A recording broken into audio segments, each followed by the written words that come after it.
E aí galera, bem-vindos ao canal. No vídeo de hoje, com esse formato diferente, esse é o episódio piloto, vamos ver como vai ser o feedback desse novo projeto. Eu irei falar sobre coisas que você provavelmente não sabe sobre a obra Laranja Mecânica.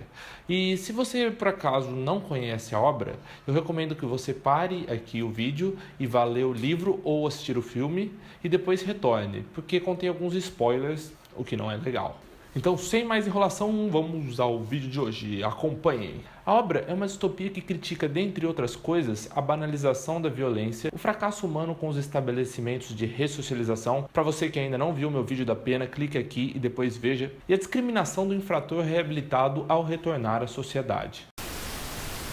Anthony Burgess, o escritor de Laranja Mecânica, começou sua carreira relativamente tarde, pois publicou seu primeiro livro em 1956, já com 39 anos de idade, no período em que trabalhava como educador no Serviço Colonial Britânico da Malásia. Todavia, ao retornar à Inglaterra no ano de 1960, recebeu a triste notícia que estava com um tumor no cérebro e que apenas tinha mais um ano de vida. Então Anthony saiu curtindo a vida adoidado com muito sexo, drogas e rock and roll?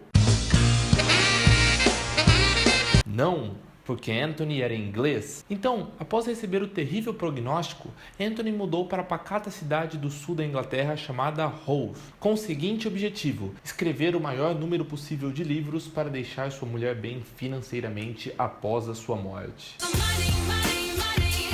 Durante o período estimado de vida pelos médicos, Anthony escreveu 5 livros e meio. Este trabalho inacabado era nada mais nada menos do que Laranja Mecânica.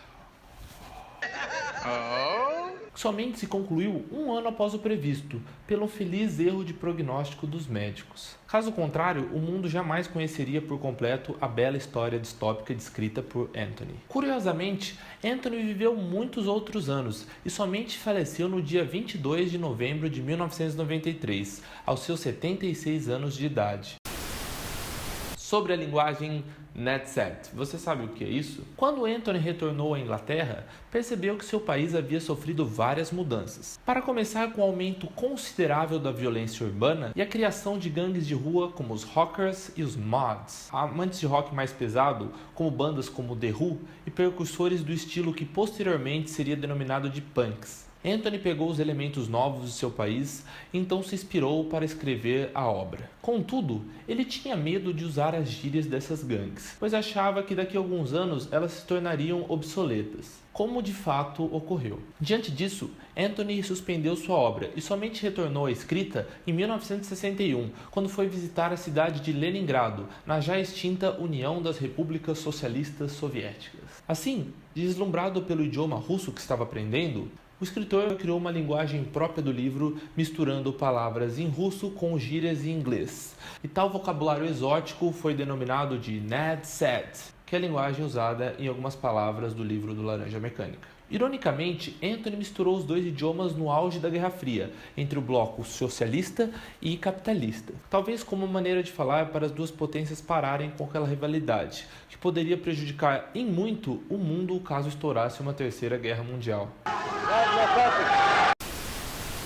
Kubrick desistiu de gravar Laranja Mecânica em um primeiro momento. Para quem não conhece, Stanley Kubrick é um diretor genial que já produziu diversas obras magníficas, como 2001, Uma Odisseia no Espaço, O Iluminado, Nascidos para Matar, entre muitos outros. Kubrick acreditava que as palavras criadas pelo novo idioma do escritor atrapalhariam a adaptação para o cinema, e desistiu em um primeiro momento, e só retornou com o projeto posteriormente, finalizando em 1971.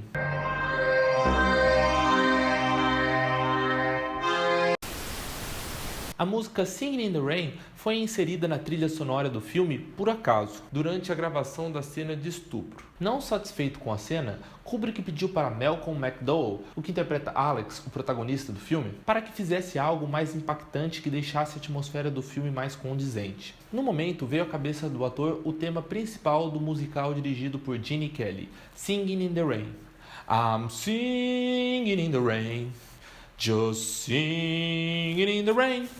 What a glorious feeling. I'm happy again. Quando viu aquilo, Kubrick logo captou a ideia e pediu para Malcolm continuar com a encenação. E após alguns takes, chegou-se a épica cena em que Alex estupra uma mulher cantando uma das músicas mais belas e sutis do cinema, dando ao longa todo aquele ar paradoxal que o diretor adorava.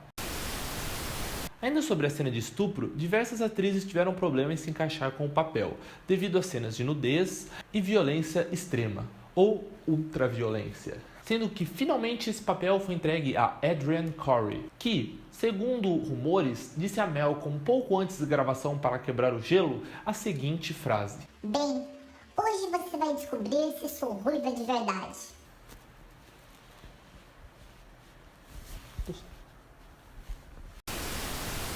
Dizem que a atuação do personagem Alex foi baseada na peça Ricardo III, de nada mais nada menos do que William Shakespeare.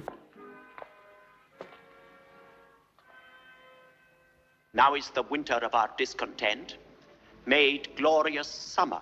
Com a diferença de que Alex não era mau por natureza, mas sim ele era o produto de seu meio, que se transformou em um vilão pela educação que recebeu, pelo lar desestruturado em que vivia e pela falta de limite imposta pelos pais, os quais sempre lhe deram muitos bens materiais, mas nunca tiveram uma preocupação real com o filho. É só ver o quarto de Alex para ver que ele é repleto de bens materiais muito legais para a época.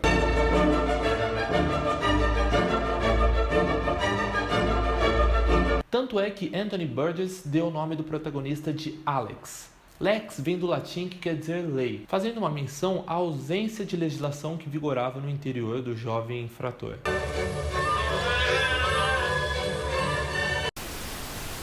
Com um final mais otimista no livro do que no filme, dizem que Anthony escreveu propositalmente sua obra em 3 partes de 7 capítulos cada.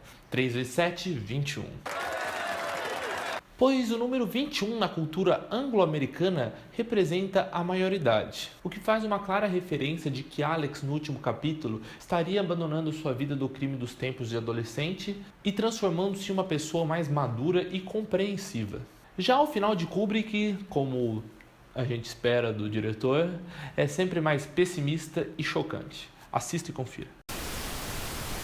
Por precisar de dinheiro, Anthony vendeu os direitos autorais do seu livro para Mick Jagger por apenas $500. O cantor tinha planos de interpretar o papel de Alex, com o restante da banda sendo os seus drugs. Mas, felizmente, desistiu da ideia, porque ele é bom na música, né? Mas no filme a gente já não sabe, né? Imagine Miss You lá, a trilha sonora. Pa, pa, paran, pa, pa, pa, paran, pa, pa, pa.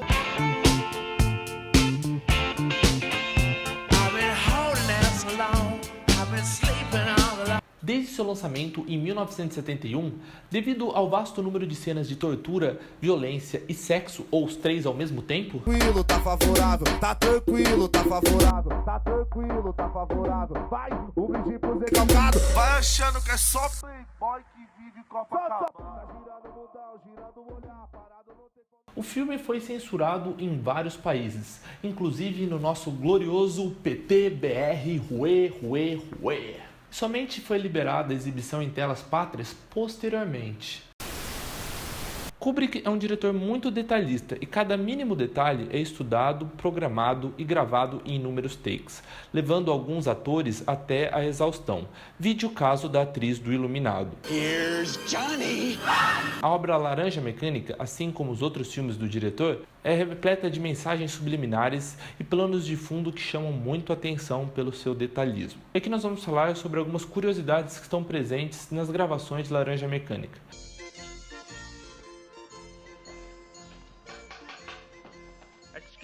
Nesta cena, Kubrick traz várias referências de banda. Respectivamente, nós podemos ver o álbum dos Beatles, do Neil Young e do Pink Floyd, assim como um álbum da trilha sonora do Uma Odisseia no Espaço 2001.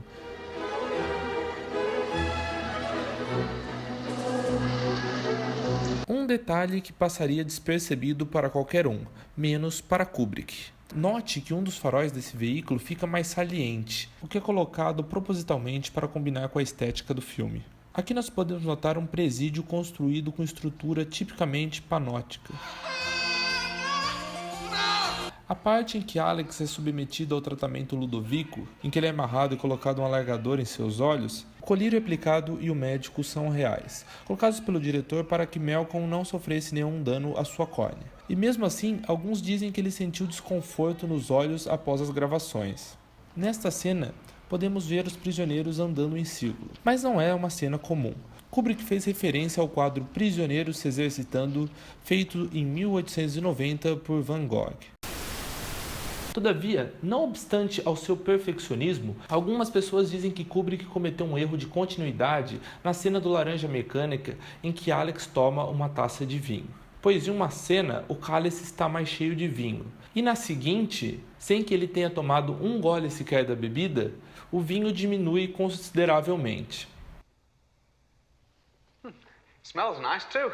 Defensores do diretor alegam que ele colocou propositalmente essa cena para passar um estranhamento e uma atmosfera de confusão que o livro causa.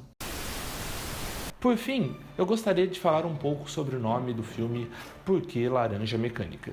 Alguns dizem que laranja, no vocabulário NetSet que está aqui no livro, significa homem. Eu procurei na minha versão, não encontrei esse significado. Mas não sei se em outras edições esse significado aparece. Outros dizem que laranja é uma terminologia policial utilizada para se referir à prensa que a polícia dá no infrator, que seria a laranja. Seja lá o que for, o título do livro basicamente quer dizer homem mecânico. Em uma sociedade em que todo momento tenta controlar as atitudes e o corpo do homem, ser autêntico está cada vez mais raro, o que gera uma perda de identidade e frustração muito grande no ser humano, o qual, em muitos casos, afasta-se de sua essência para correr atrás de sonhos que não são os seus. Obviamente que a revolta de Alex contra a sociedade no início do filme não era boa, mas ao ser finalmente domesticado pelo método Ludovico, acabou perdendo pontos positivos dentro do seu ser, entre eles seu belo e admirável gosto musical por Beethoven.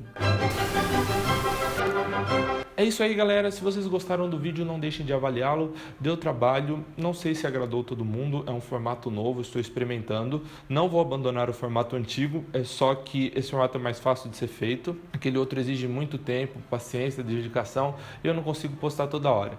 Então, com esse eu quero aumentar a minha frequência nesse canal. E se vocês gostaram, não deixem de clicar no gostei, compartilhem nas redes sociais, não deixem de ver esse vídeo que está na lateral, em que nós falamos sobre caridade, está bem legal. E é isso aí, galera. Obrigado e tchau!